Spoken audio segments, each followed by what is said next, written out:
मैं ये बात आपसे पूछना चाहता हूं कि क्या होगा उनके लिए? उनके घर की कुर्की होगी, उनका अपमान होगा, उनके संपत्ति की नीलामी होगी। क्या मैं सही कह रहा हूं, मैं गलत कह रहा हूं?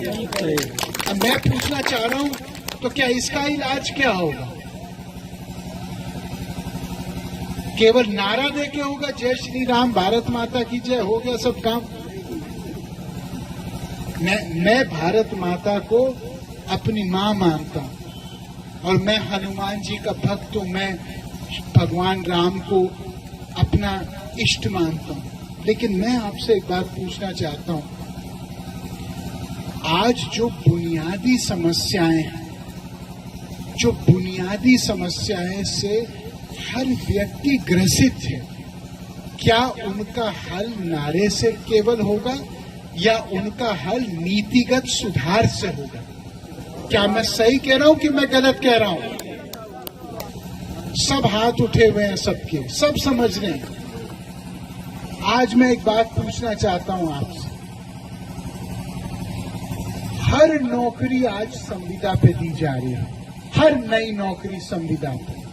यहां संविदा कर्मी मेरे बैठे, आशा बहु, आंगनबाड़ी, शिक्षा मित्र, सब खून के आंसू रो रहे हैं। सालों से उनका मानदेय नहीं बढ़ा, सालों से उनका स्थायीकरण नहीं हुआ। काम पूरा लिया जाता है, मान सम्मान स्थायित्व तो कुछ है नहीं।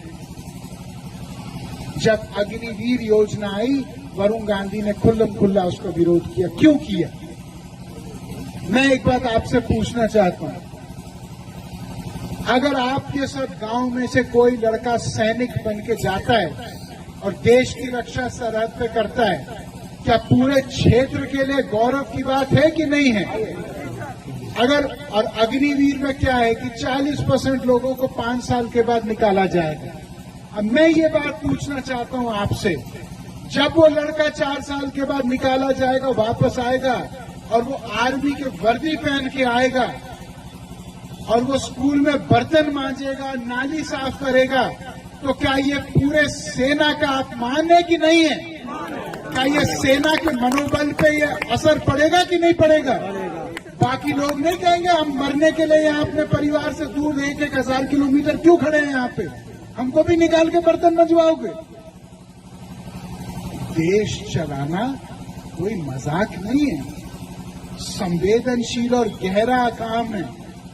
वरुण गांधी राजनीति में नहीं आया है अपने नाम के लिए।